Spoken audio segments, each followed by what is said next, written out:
Why did I give Paper Mario the 1,000-Year Door?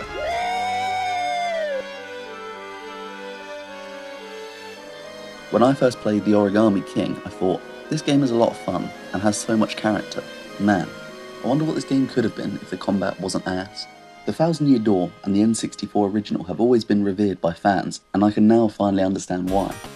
The biggest question I had while playing this game was why I never picked up the GameCube game sooner. So, Princess Peach is obviously kidnapped again, and Mario has actually just had enough of her shit, so he instead decides to find the 7 crystal stars that are scattered across the lands in order to find an ancient treasure. This game is just a massive adventure, full of great characters and great dialogue. Although the plot might be paper thin, the overall writing of the game is top tier and had me laughing all the way through, no matter how many times I got cursed by these darned evil chests. The characters in this game are all wacky and unique, especially the ones that join your party, offering both their own backstory and abilities in and out of combat, such as Florrie, a cloud with unnecessarily large honkers, who can use her wind abilities to clear a path, or Bobbery, an old bomb-ob sailor who blames himself for tragically losing the love of his life, who has the ability to explode in and out of battle. And although, yes, Peach does get kidnapped in this game, that's not to say she's totally useless. She gets to have her own adventure, as too does Bowser. And it's cool you get to see and control both their sides of the story and their gameplay styles. Peach charms an ally into helping her, whilst Bowser uses his raw strength just to fumble every opportunity he has. The game plays like a halfway RPG. You don't have to spend hours and hours grinding, which is my least favourite part about most in the genre.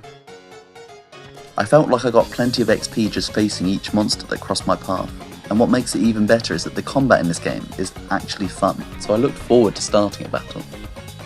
The combat in this game is also like a halfway RPG. So whilst I did sometimes wish I could have more party members in the battle, the timing element of all the Mario RPG games really gives it an enjoyable Nintendo spin and keeps you engaged in the battle. Also, combined with Mario's many badge power-ups, there's plenty of customization which made me feel like my playthrough was my own. The game is roughly around 30 hours, just focusing on the main story. Really, this is the ideal length. Most RPGs are double, maybe triple this, but this game always has a clear objective and destination in sight. That's not to say that the pacing is perfect. There are several sections that went on a little longer than I would have liked. For example, Glitzville. But even this was done in such a creative way, I was happy to slog through it to become the champ and take down that hunk. The graphics in this game are certainly pretty, especially when you compare them to the original GameCube. Backgrounds have more detail and the colours just pop in HD. It's kind of similar to the beautiful 2.5D games that we've seen on Switch. Simple character sprites, but vibrant and detailed backgrounds and animations bring this game to life. Aside from the graphics, there are other improvements added to the game as well.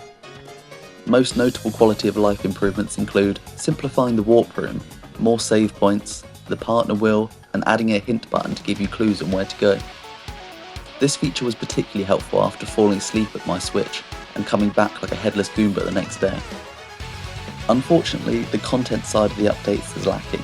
There's a new art and sound gallery if you're interested in that sort of thing, and new post-game bosses. This wasn't an issue for me as it was my first time playing, but it wouldn't have been enough to bring me back in for a double dip. Overall, I had so much fun playing through this game, and it's an experience I would definitely recommend if you haven't done before. Although the game may have stayed stationary in terms of updates, the original game holds up as a true classic and has me truly excited to play Mario and Luigi in November.